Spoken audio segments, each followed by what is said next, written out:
Assalamualaikum warahmatullahi wabarakatuh. Selamat pagi, salam sejahtera untuk kita semua.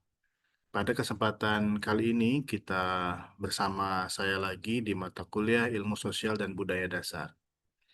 Pada pertemuan kali ini kita akan membahas manusia sebagai makhluk individu dan sekaligus juga manusia sebagai makhluk sosial. Ini topik yang menarik yang harus dipahami, kemudian dikuasai oleh kalian sebagai tenaga analis di laboratorium medis nanti. Baik, kita akan mulai pembahasan perkuliahan pada kesempatan hari ini. Oke, manusia sebagai makhluk individu dan makhluk sosial.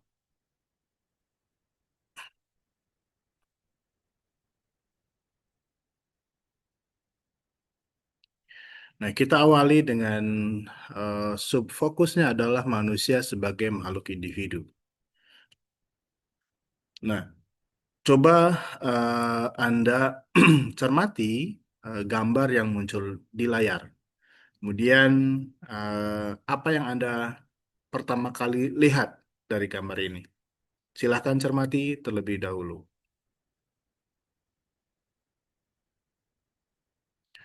Oke, sudah. Nah, kalau sudah, mari kita eh, coba pelajari apa yang Anda pikirkan tadi. Ya, jika Anda melihat tadi adalah tetesan air, maka orang yang melihat gambar tadi pertama kali sebagai tetesan air itu adalah orang yang selalu merasa orang lain selalu merasa membutuhkan Anda. Jadi kehadiran Anda itu dibutuhkan oleh orang lain. Berarti ini tipikal orang yang punya penerimaan sosial yang tinggi, ya. Kenapa? Karena orang seperti ini selalu peduli ya dengan orang lain. Kemudian Anda adalah jiwa dari lingkungan. Jadi kalau Anda berteman, nah, orang yang seperti ini adalah bagian penting dari suatu pertemanan atau suatu tim, ya. Bahkan semua orang sangat menyukai atau eh, mencintai Anda gitu. Mencintai dalam arti menyayangi sebagai seorang teman gitu ya. Kemudian Anda adalah teman yang baik untuk semua orang gitu ya. Tadi siapa yang melihat pertama kali itu adalah gambar tetesan air? Nah, kurang lebih ini maknanya, ya. Kemudian yang kedua, siapa tadi yang ketika pertama kali melihat gambar yang ada di pikiran Anda adalah tanaman, ya. Nah, ketika Anda melihat pertama kali adalah tanaman, maka maknanya apa yang Anda lihat menunjukkan Anda sedang tumbuh. Nah, sebagai individu, Anda sedang mengembangkan diri, sedang berusaha meningkatkan kompetensi, pengetahuan, keterampilan, gitu ya. Kemudian Anda memiliki jiwa yang kuat, ya, gigih dan pekerja keras. Nah, kemudian orang yang seperti ini adalah terus berkembang, ya, membuat diri Anda lebih baik, gitu. Kemudian memiliki segala sesuatu yang terencana ya dengan baik. Kemudian Anda tahu apa yang Anda inginkan dari kehidupan. Artinya Anda punya punya goals ya, punya cita-cita hidup ya, punya orientasi hidup yang jelas begitu. Nah, kemudian berikutnya adalah siapa di antara Anda yang melihat gambar tadi yang pertama kali terlintas atau tertangkap di pikiran Anda adalah gambar jari. Nah, bagi Anda yang memandang seperti demikian, maka maknanya adalah Anda adalah seseorang yang menyukai kesendirian, ya. Kemudian pikiran Anda, ide dan kreativitas Anda akan muncul jika Anda merasa nyaman dengan lingkungan. Nah, Anda butuh situasi kenyamanan untuk mengeluarkan ide, pikiran, ya, kreativitas, gagasan dan seterusnya. Nah, orang yang seperti ini juga cukup individualis ya dan cenderung tidak menyukai orang lain yang bertentangan. Jadi senangnya harmoni ya, tidak suka berdebat ya dengan orang gitu ya. Tidak suka berkonflik dengan orang lain. Meskipun begitu, Anda adalah orang yang rela berkorban ya untuk keluarga dan teman terdekat Anda. Jadi orang yang tadi memandang gambar itu adalah jari, maka tipikalnya adalah mungkin nggak apa-apa saya sakit, nggak apa-apa saya sakit hati, yang penting orang lain apa senang, gitu. Senang artinya memang individu yang eh, rela ya untuk berkorban untuk orang lain maupun keluarga. Oke. Nah, yang barusan dilakukan itu adalah salah satu upaya untuk mengenali siapa diri kita, gitu ya. Jadi dalam kajian psikologi itu ada yang namanya tes gambar. Tes melihat gambar, dari situ eh, pikiran apa atau mungkin apa jawaban spontan dari suatu gambar, nah itu punya makna ya, bisa dianalisis secara psikologis. Nah, kita masuk ke konsep manusia sebagai makhluk individu. Maka pertanyaannya adalah apa yang dimaksud dengan individu? Ya, individu berasal dari bahasa Latin individuum, yang berarti tak terbagi. Jadi unit terkecil. Mungkin kalau dalam ilmu fisika kita mengenal istilah atom, ya. Atom adalah apa, partikel atau zat yang terkecil yang sudah tidak bisa terbagi lagi, gitu ya. Nah, dalam konteks ilmu sosial, nah, individu mungkin serupa dengan itu. Artinya memang individu itu asal katanya individuum, ya, yang memang sosok yang tidak bisa terbagi lagi, gitu ya. Nah, kata individu merupakan sebutan yang dipakai untuk menyatakan satu kesatuan yang paling kecil, ya, atau yang paling terbatas. Eh, Penduduk bumi, ya, ini totalitas manusia.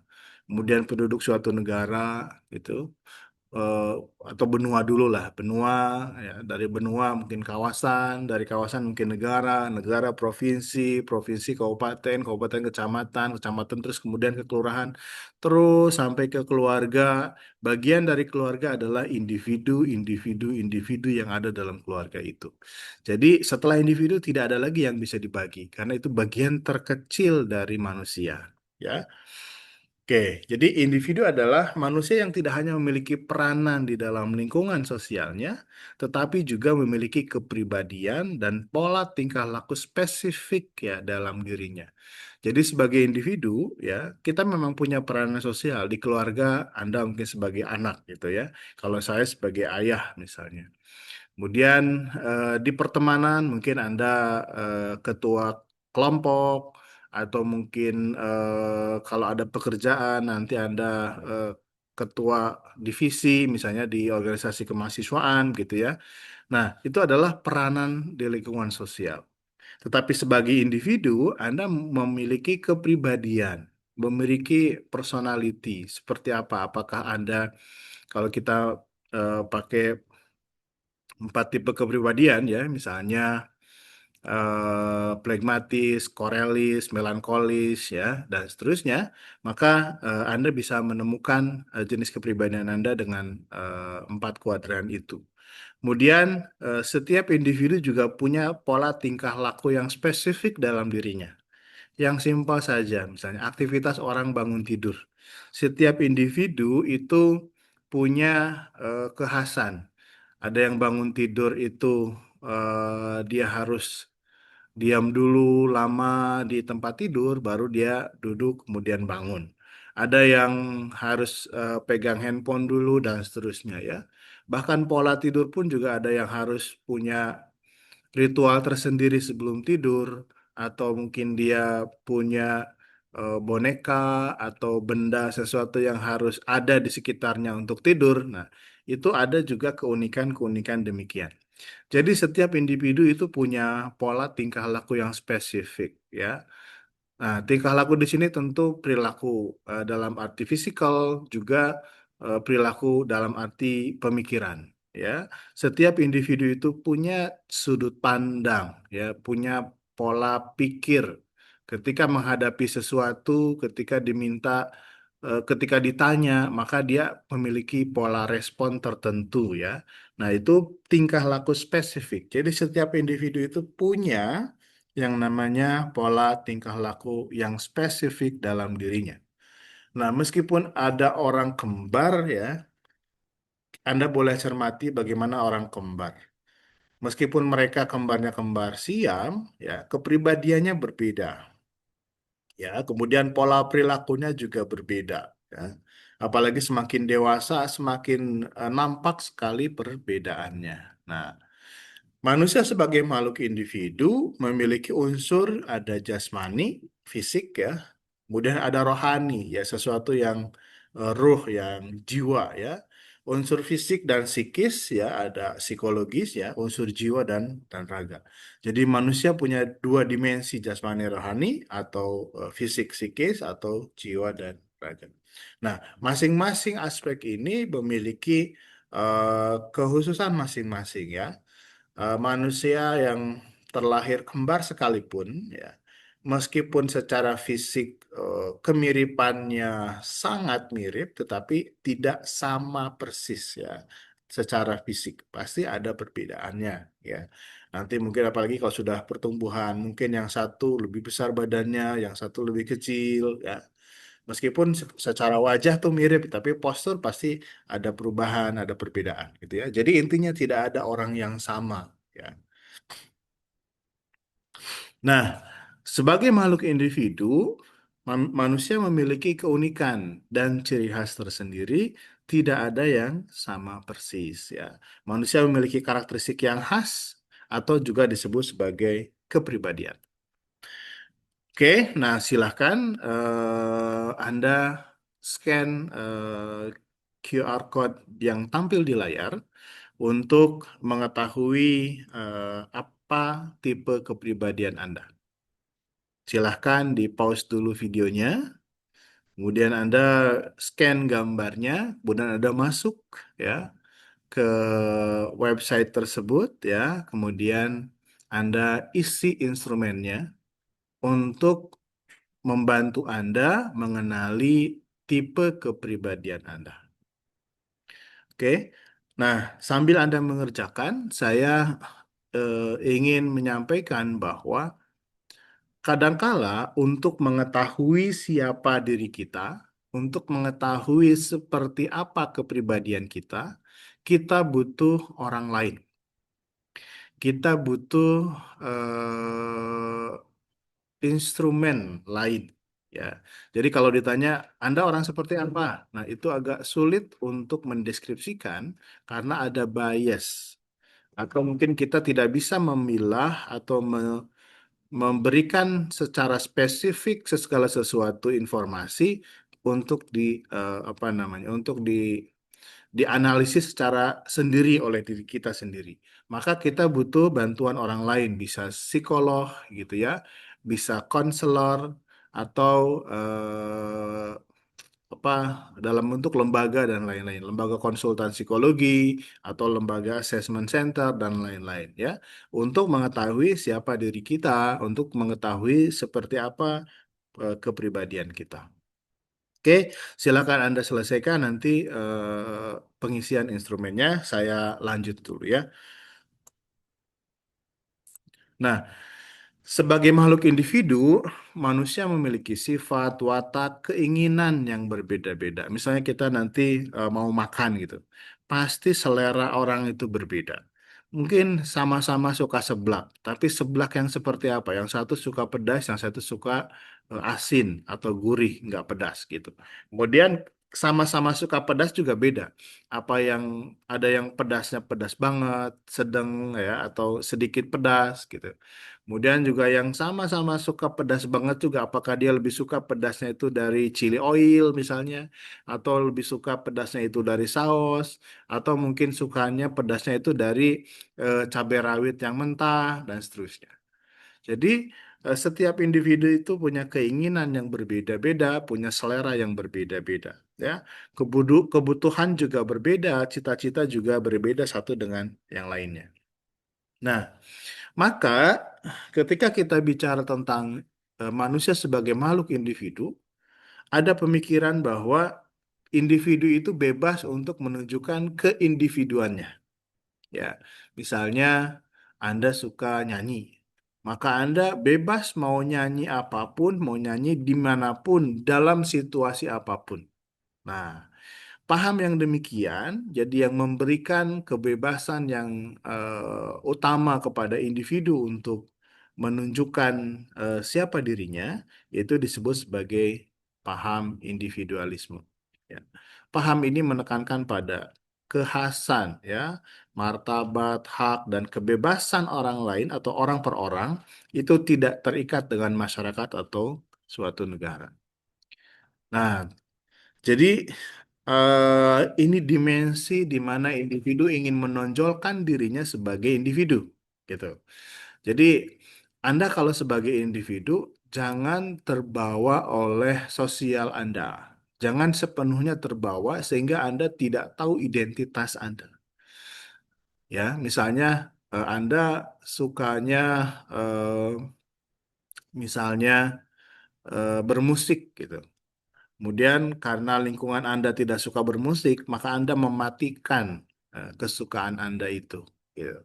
Nah, jangan demikian. Jadi sebagai makhluk individu, Anda atau kita harus mengembangkan seoptimal mungkin potensi yang kita miliki. Ya, kita sebagai individu juga punya hak untuk apa namanya ya, mengaktualisasikan, menunjukkan ya, menunjukkan kemampuan kita di lingkungan sosial kita. Jangan karena konformitas sehingga konformitas itu kita menyesuaikan diri dengan teman, ya itu konformitas ya. Nah, karena kita menyesuaikan diri dengan teman, maka hilang identitas kita, gitu. Misalnya sebenarnya saya nggak suka film horor gitu. Tapi teman-teman dekat saya suka film horor. Akhirnya dia jadi suka film horor. Nah, keunikan Anda yang tidak suka film horor, mungkin Anda sukanya film komedi gitu ya. Nah, hilang karena pertemanan itu. Sehingga jati diri Anda tergerus oleh kesukaan orang lain, gitu ya. Keunikan Anda sebagai individu itu dikalahkan oleh orang lain yang mungkin lebih dominan dari Anda ketika pola pertemanan. Jadi, nah, sebagai makhluk individu, kita harus menemukan jati diri siapa diri kita, dan kita harus percaya diri, harus fokus untuk mengembangkan diri kita itu. Gitu ya. Nah, namun demikian, dalam konteks Indonesia, kita tidak bisa menjadi makhluk yang individualis sepenuhnya. Ya. Oke, karena individualis sepenuhnya akan muncul kepada paham yang disebut dengan egoisme. Nah, ini uniknya ya. Jadi kita sebagai individu, tetapi kita juga harus bersosial. Ya, tetapi sebelum kita bicara bersosial, kita harus eksplor dulu kita sebagai individu. Ya, eksplor dulu kepribadian seperti apa yang saya sukai, kemudian nilai hidup saya apa. Misalnya saya lebih senang kerja keras gitu. Maka ketika saya berteman dengan teman saya yang malas-malasan, hedonis, maka saya lebih baik tidak berteman dengan orang yang demikian. Maka saya cari pertemanan yang lain yang sama-sama pekerja keras, sama-sama pembelajar yang tekun, yang sungguh-sungguh. Nah, gitu ya. Jadi eh,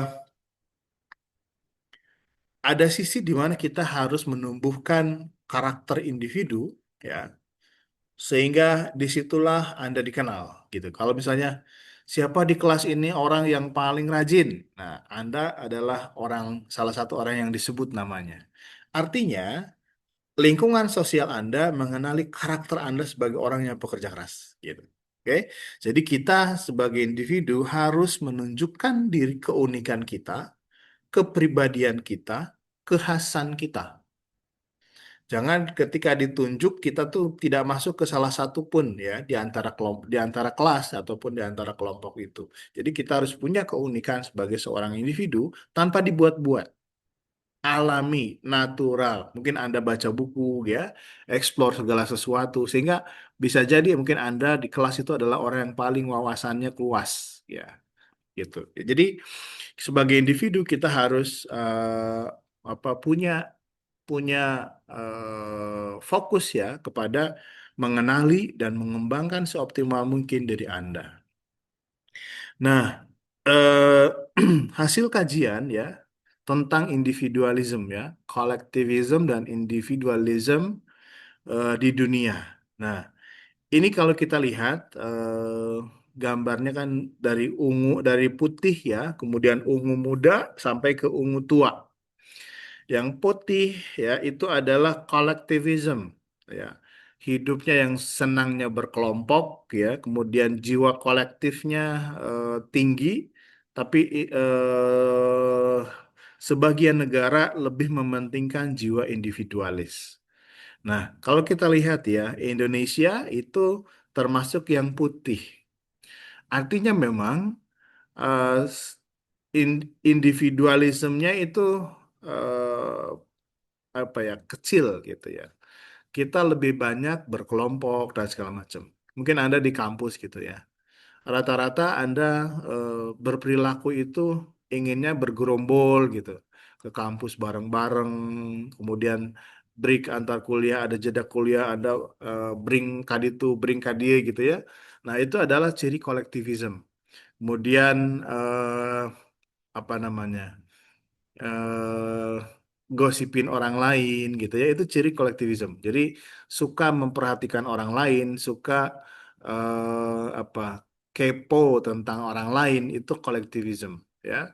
Kemudian gotong royongnya tinggi ya itu di sisi bagusnya ada itu ya. Tapi di sisi lainnya individualisnya itu kekhasan individunya itu kerap kali tidak muncul ya, tidak mandiri ya, tidak berani menunjukkan kekhasan dirinya. Nah, semakin ke kiri, kalau kita lihat negaranya, kita melihat ada negara-negara tertentu yang individualis, ya, seperti Amerika, Kanada, gitu ya, itu sangat individualis, ya. Oke, nah, sifat dari individualistik itu apa saja gitu ya, cirinya. Yang pertama adalah uniqueness, keunikan.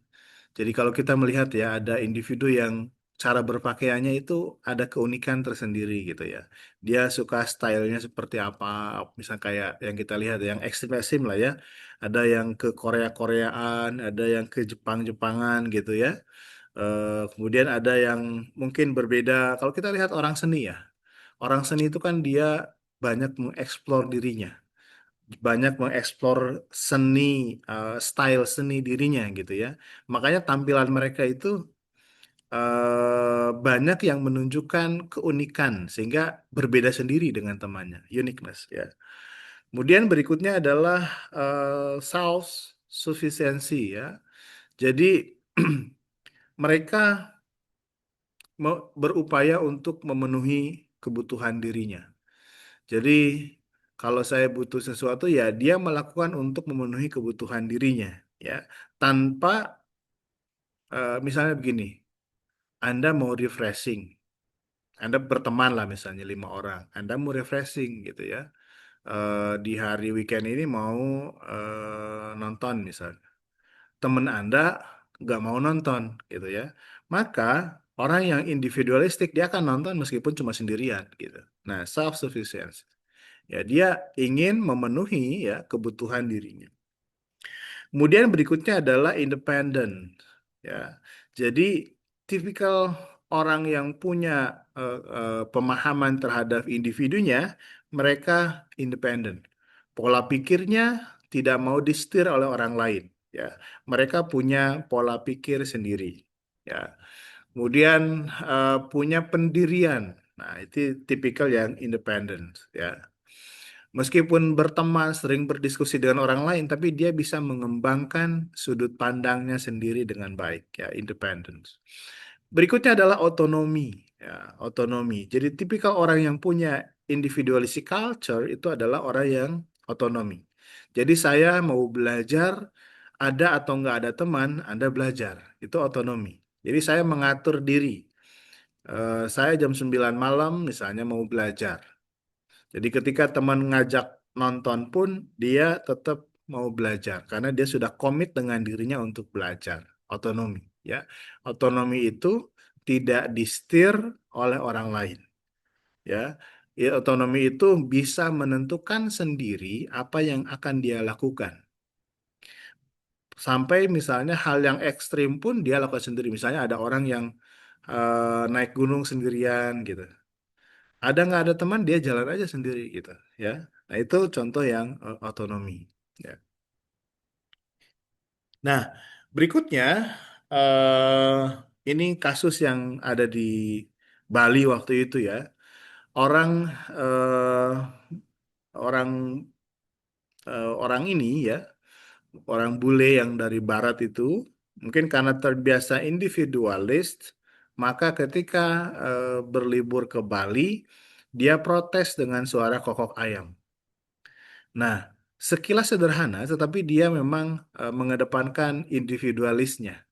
Saya mau tidur, tetapi saya mau tidur nyaman. Saya nggak mau ada gangguan dari luar.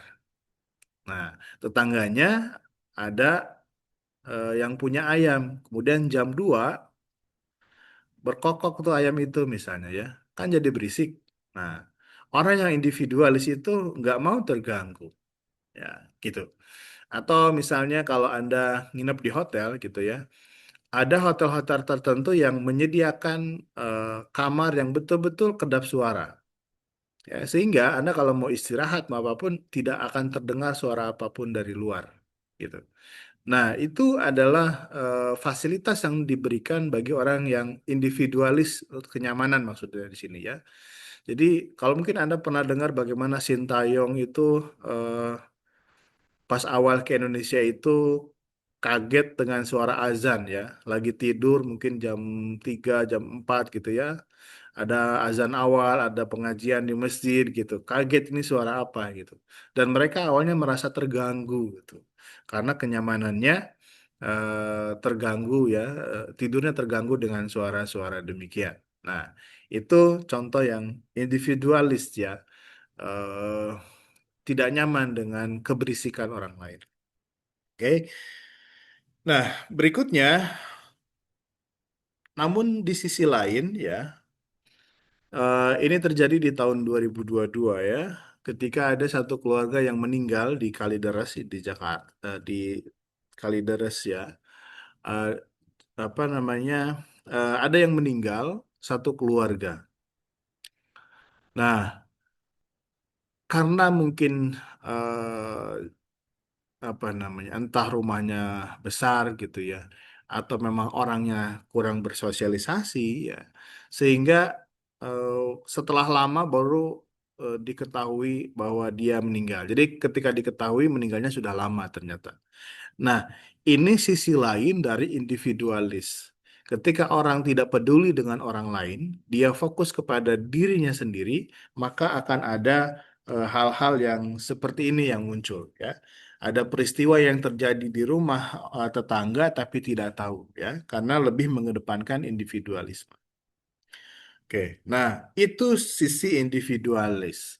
Nah, kemudian kita masuk kepada manusia sebagai makhluk sosial. Nah, makhluk sosial artinya manusia itu tidak bisa hidup sendiri, ya. Misalnya saya nih pakai baju, ya. Kalau kita perhatikan baju ini saja itu dibuat oleh orang lain. Kalau kita hitung berapa pihak yang terlibat dalam baju ini, ya. Pertama misalnya baju itu kan tidak langsung jadi baju, ada penjahit, ya, penjahit. Nah, penjahit juga butuh kain. Nah, kain tidak dengan sendirinya jadi, tapi dibuat oleh orang lain. Dibuat dari apa? Dari benang, ya. Benang. Oke, benang. Apakah benang langsung muncul? Tidak. Benang juga dibuat dari kapas, ya, misalnya ya. Nah, terus kapas di mana? Kapas juga diperoleh dari petani kapas, misalnya gitu. Maka dari proses yang baju yang dipakai ini, mungkin ratusan atau ribuan orang yang terlibat. Ketika masuk ke tukang jahit misalnya ya, maka di situ ada mesin jahit. Nah, ketika bicara mesin jahit, siapa yang menemukan mesin jahit, siapa yang memproduksi mesin jahit, kemudian siapa yang menjual mesin jahit, sampai mesin jahit itu ada di tangan penjahit dan seterusnya. Jadi sesimpel baju sekalipun itu kita butuh orang lain. Bayangkan kalau misalnya Anda membuat apa namanya harus menanam kapas sendiri, memilin kapas jadi benang, kemudian benang menjadi kain, kemudian Anda menjahit sendiri, maka butuh berapa lama hanya untuk membuat baju saja.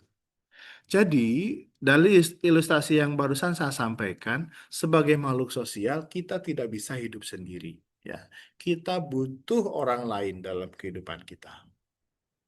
Oke, kemudian, nah, di sisi lain, kalau tadi yang hal teknis yang saya tunjukkan ya tentang baju, di sisi lain manusia juga butuh dorongan untuk berhubungan dengan orang lain. Anda bayangkan sehari aja Anda tidak menghubungi orang lain melalui gadget. Anda berdiam diri saja di kamar gitu, dari pagi sampai pagi lagi. Apa yang Anda rasakan? Jenuh. Anda nonton TV, TV itu ada penyiarnya, ada produsernya ya. Kemudian ada aktornya.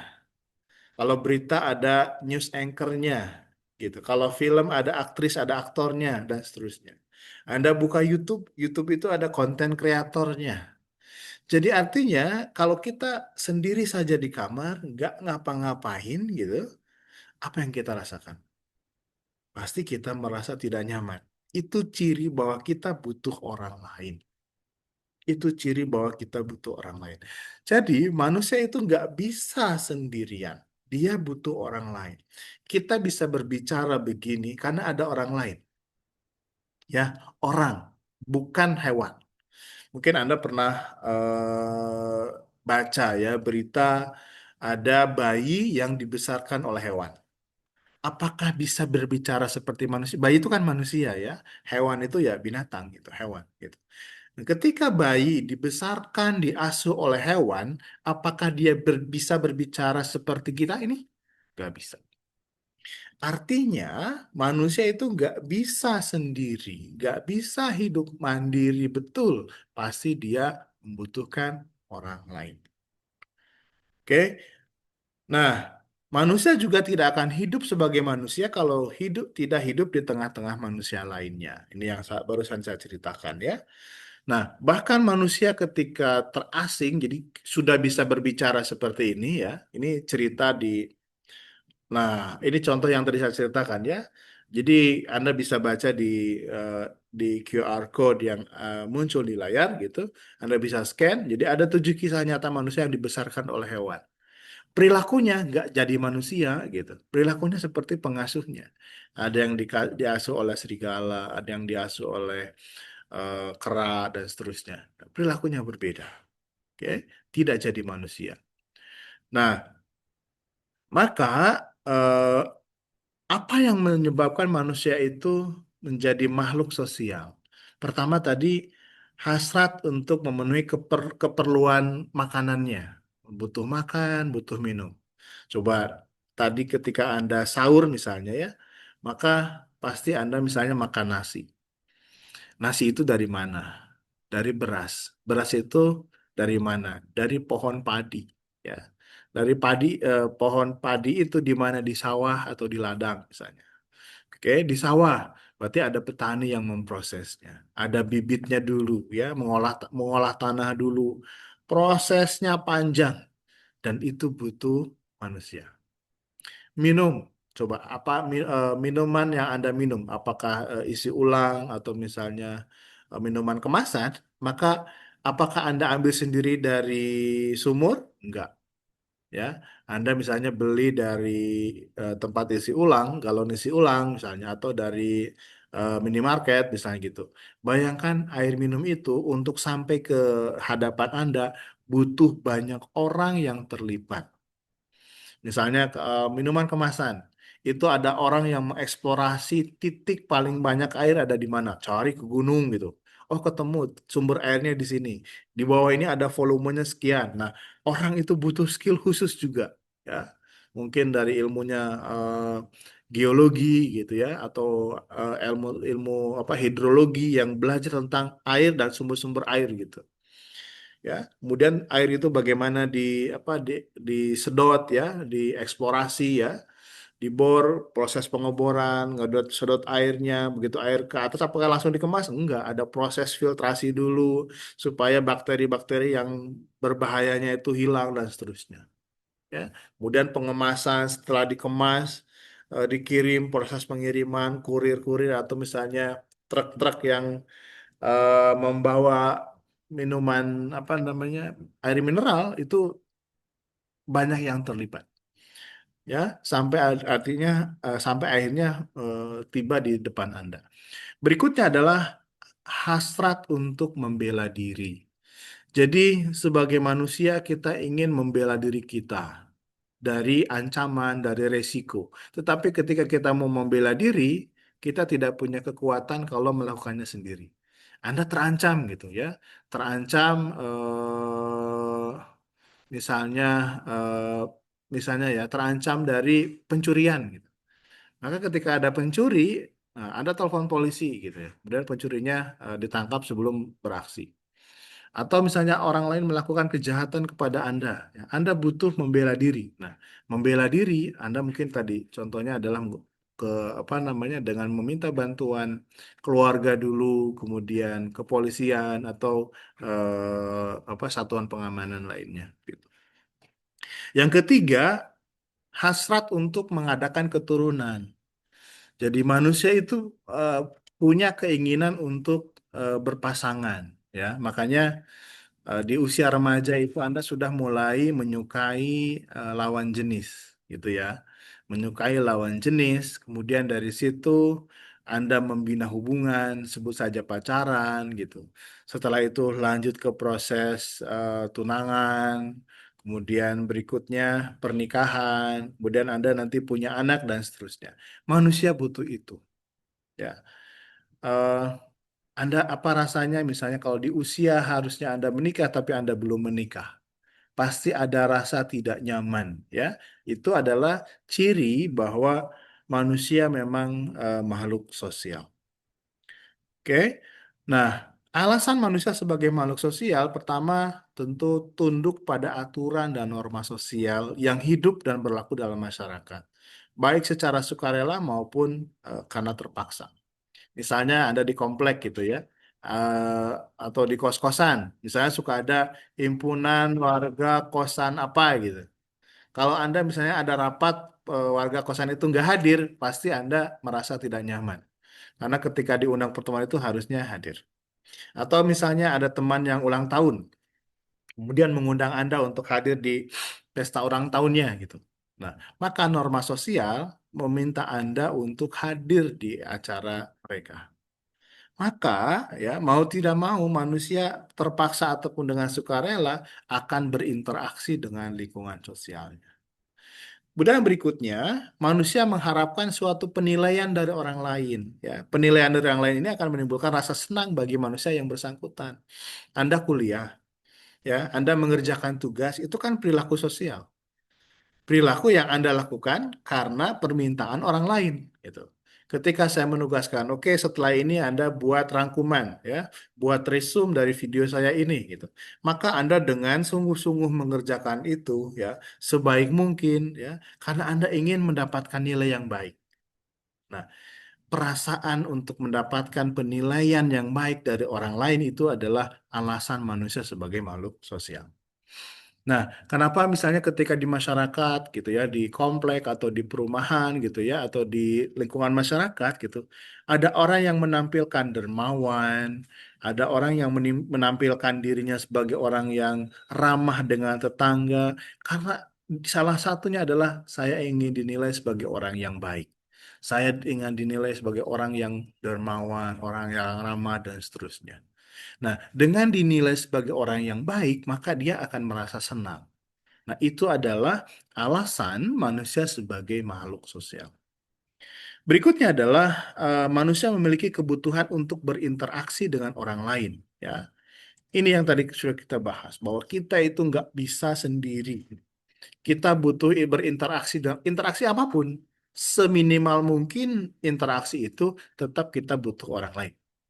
Ya, sekedar menyapa atau sekedar melihat mereka melakukan sesuatu kayak kita nonton YouTube lah Kita di kamar sendirian, iya. Tapi ketika kita melihat konten di video YouTube, itu kita sebenarnya sedang berinteraksi dengan dia dengan cara melihat dia. Kalau dia nggak buat konten atau nggak ada satupun orang yang buat konten, maka kita nggak bisa nonton apa-apa. Oke, jadi butuh berinteraksi dengan orang lain. Yang keempat, ya, potensi manusia itu akan berkembang bila ia hidup di tengah-tengah manusia lainnya. Kemampuan berbicara nih. Kalau Anda bandingkan ya, anak yang orang tuanya pendiam dengan anak yang orang tuanya banyak bicara. Kira-kira kemampuan berbahasanya anak ini mana yang lebih bagus? Pasti orang tuanya yang tanda petik cerewet, yang suka ngajakin ngomong anaknya, ngobrol, diskusi di rumahnya, itu kemampuan komunikasinya lebih bagus daripada anak yang orang tuanya pendiam. Nah, oke. Jadi eh itu sama-sama manusia. Nah, bayangkan tadi kalau saya contohkan ya, ada manusia yang dirawat oleh hewan. Apakah dia bisa berbicara seperti manusia? Nggak bisa. Jadi untuk jadi manusia itu butuh manusia lain. Untuk bisa berkembang kemampuannya sebagai manusia, dia butuh manusia lain. Anda misalnya ingin belajar tentang jadi analis ya, laboratorium medis, maka Anda butuh dosen, butuh laboran yang ada di kampus. Jadi potensi Anda akan berkembang ketika Anda belajar pada orang lain yang ahlinya itu. Itu adalah alasan manusia sebagai makhluk sosial. Oke, nah, Hofstede factor affecting communication and individualism. Jadi kemampuan individu itu ya apa namanya ya bisa bergantung kepada apakah dia individualis banget, nggak bisa sebenarnya ya. Individualis itu nggak bisa karena dia pasti butuh orang lain, butuh orang lain untuk mengembangkan dirinya. Tetapi ketika dia sudah punya sesuatu yang bisa ditunjukkan sebagai diri, maka dia akan muncul sebagai individualism. Ya. Nah, di sini eh, individualism apa gitu ya? Dalam kultur individualisme fokusnya kepada individual employee ya, pekerja individual. Sementara kepada em, apa sih yang jadi fokus dari budaya individualis itu gitu. Pertama adalah penekanan kepada personal goals, mencapai tujuannya, tujuan personalnya. Saya mau kaya gitu. Maka saya fokus saja kepada apa yang saya tuju. Saya ingin kaya gitu. Saya ingin punya penghasilan gede. Maka orang ini akan fokus ke situ. Dia tidak akan banyak terganggu dengan aktivitas gotong royong segala macam, nggak akan itu. Energinya fokus untuk mengumpulkan uang dan seterusnya. Kemudian personal right, hak individunya. Saya hak untuk istirahat. Jadi kalau jam istirahat, meskipun ada tetangga ngajak untuk rapat RW gitu ya, saya nggak mau. Karena saya punya hak untuk istirahat. Saya capek seharian bekerja, masa malam saya harus ikut rapat dan habisin waktu. Freedom, kebebasan individu ya. Kemudian mengekspresikan diri ya. Jadi setiap individu itu kalau pendekatannya individualism itu punya kebebasan untuk mengekspresikan dirinya. Kemudian financial stability, stabilitas keuangan ya, otonomi gitu ya. Oke, jadi eh, itu menurut Hofstede ya yang membuat orang itu menjadi individualis. Baik, demikian untuk perkuliahan hari ini, manusia sebagai individu dan manusia sebagai makhluk sosial. Nah, selain menyimak video ini, Anda silakan nanti membuat resume ya, membuat resume dari materi yang saya sampaikan barusan di video ini. Kemudian juga selain itu juga nanti ada tugas yang silakan Anda kerjakan di Google Classroom. Demikian. Oke, demikian untuk sesi hal ini. Mudah-mudahan bisa dipahami. Kita hari ini sudah belajar manusia sebagai individu dan makhluk sosial. Terima kasih. Sampai ketemu di video berikutnya. Assalamualaikum warahmatullahi wabarakatuh.